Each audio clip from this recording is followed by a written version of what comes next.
Last week, President Obama announced that we would be expanding the U.S. air campaign against ISIS and doing so with a coalition of other nations.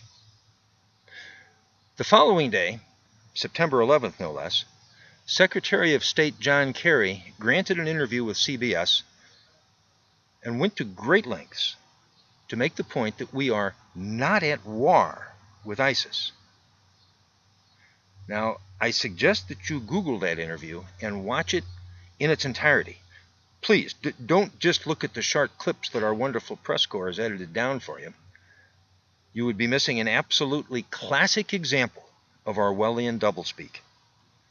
No, we're not at war, the Honorable Mr. Kerry stated. We're simply engaging in a very significant counterterrorism operation. Okay, Mr. Kerry.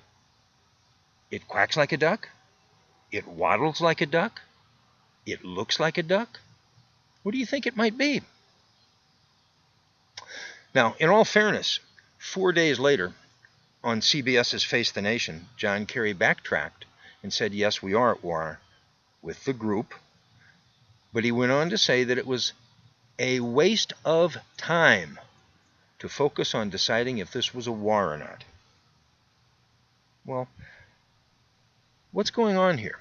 Why did he make such a point, and waste so much time, if you will, just a few days earlier to dance around the issue and insist that the word war should not be applied?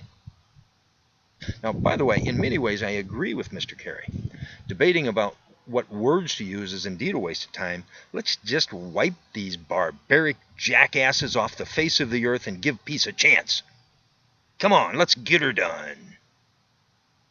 However, as is the case with just about everything in this promised to be transparent administration, there's more going on here than meets the eye, and much more going on than his supporters in the press will ever tell us. Why was it so important for Kerry to deny that we're at war? Well, there is the angle that our president would have to go before Congress to declare war.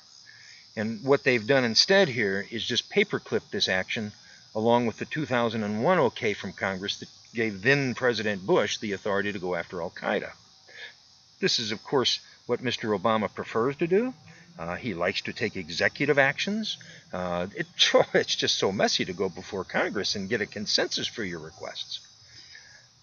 I guess in this case, I really don't have a problem if he is serious about defeating ISIS. And like I said, let's get her done. But again, I fear that this isn't the whole story. There's so much spinning of the truth that it makes you just dizzy. First of all, Obama and his comrades don't call it ISIS like everybody else. They call it ISIL. I know you've heard this.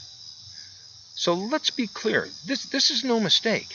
Every time someone in the administration uses the term ISIL instead of ISIS, what they're saying is, hey, ISIS, don't forget, Israel is yours too. Let's define it. Look this up if you like. ISIS, I-S-I-S, stands for Islamic State of Iraq and Syria. The L in ISIL stands for Levant, L-E-V-A-N-T. Look it up.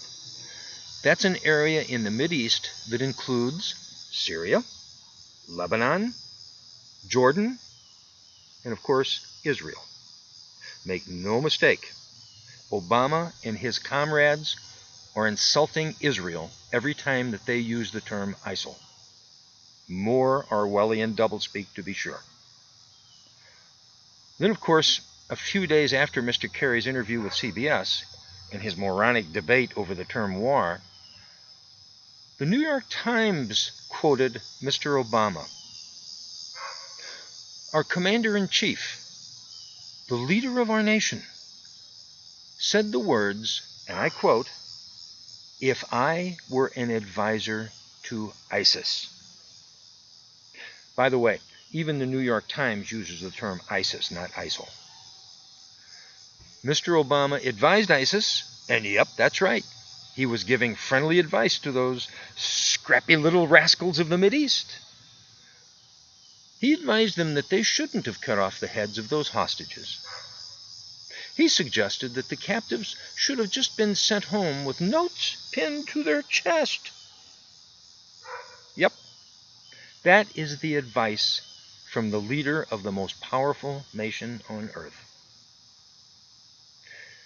Is it any wonder that ISIS is so emboldened to think that they can stand up to us?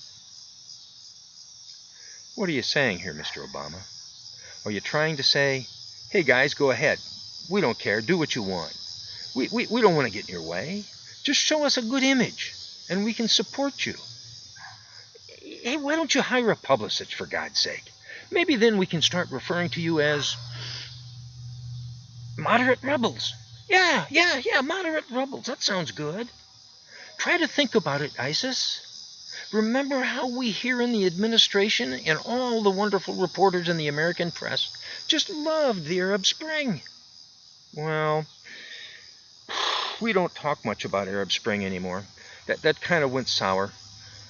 They didn't hire a publicist either. They just went about their business and the whole world saw how brutal and intolerant they were. They should have taken a page from the Obama transparent administration. You know, doublespeak. We don't mean it. We aren't transparent. We just keep saying it until most of the people believe it. You know, maybe I'm just being cynical here. And I am cynical, I'm afraid. And maybe I'm just wrong about this. Maybe the whole is it war or is it not? Maybe that whole thing comes from the pressure of being a Nobel Peace Prize laureate. You see, remember our commander-in-chief was awarded the Nobel Peace Prize in 2009, just a scant year after rising from obscurity and taking the office of president of the most powerful nation on earth. Perhaps he's just embarrassed, and he doesn't want to initiate any wars and tarnish that prize. Perhaps he just has his sidekick John Kerry break out that doublespeak to label this a significant counterterrorism operation to protect the repute of the Nobel Prize. But I guess there is one question left unanswered here. I didn't hear that CBS interviewer, and I didn't see in the New York Times anyone that asked Mr. Kerry or Mr. Obama, is ISIS at war with the United States? And please, Mr. Obama and Mr. Kerry, let's get her done. And until the next time, thanks for watching.